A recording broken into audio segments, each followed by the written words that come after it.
Neil, it is official now in a way that it wasn't an hour ago or even the day of the Target letter. And so with that in mind, I'd like your response, one, to what we just heard from Special Counsel Smith, and two, quite seriously, what tonight means for legal history and democracy in America.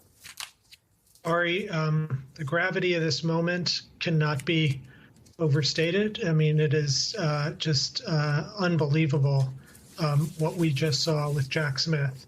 You saw a career prosecutor, someone charged with enforcing the law, say the former president of the United States and the current leading presidential candidate for one of the parties is charged for his role in trying to upend a free and fair election.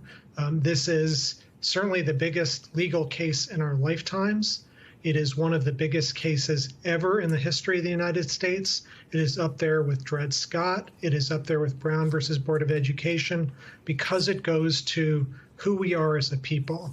And Jack Smith today did something to restore confidence in the rule of law in unimaginable ways. And you heard him speak in such a measured way, emphasizing Donald Trump's presumption of innocence, that this evidence all has to be tested in a court of law. I expect Donald Trump to continue speaking in exactly the opposite way, demonizing Jack Smith, calling him deranged, calling it the Biden prosecution. But I think all of our viewers should understand Jack Smith was not appointed by President Biden.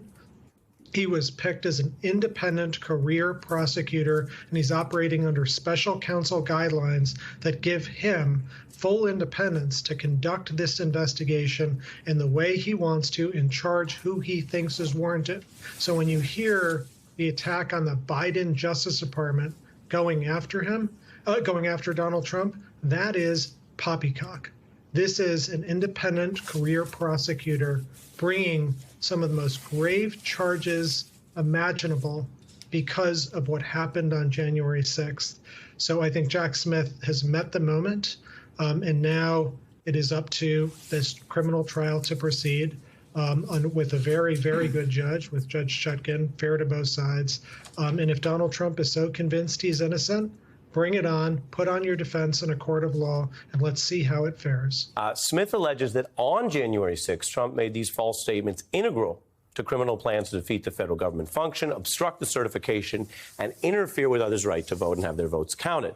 That Trump repeated the false claims of election fraud, gave this, quote, false hope that the vice president might change the election outcome, as we've been discussing, and directed the crowd to go to the Capitol as a means to obstruct the certification and pressure the vice president to fraudulently obstruct the certification. Neil Katyal, building on what I mentioned I was going to ask you about, which is how the campaign and allegedly illegal campaign against Vice President Pence was carried out, is linked in this way to the crowd, not at the level of an insurrection, and yet at the same time, not as if it didn't matter at all. Smith is making the argument for the first time tonight, and he's got to prove it to a jury, that the violence was used, exploited by then outgoing President Trump. Yeah, he's making that as part of the argument. So the big picture here, Ari, is that Jack Smith has to prove two things, as every federal prosecutor does, to put someone in jail. You have to have a bad act, an actus reus, and a bad mens rea, a bad criminal intent. And so when Andrew Weissman talks about the January 5th Pence stuff, or when you talk about the fake electors and the plot in the 7 states to throw out the popular vote and just replace them with fake electors that state legislatures, dreamed up, that all goes to the bad act, the actus reus, because that's what conspiracy requires, an agreement to do something that is illegal. Trump's defense has always been more on the mens rea side. I legitimately thought I won the election, and so I didn't have a bad criminal intent. I was safeguarding American democracy.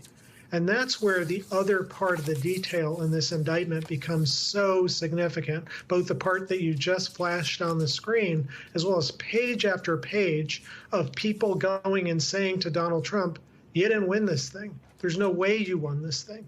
And the picture that's painted is you'd have to be literally insane to think you won the election after everyone, including the intelligence officials, the election security officials, and others are saying you didn't win.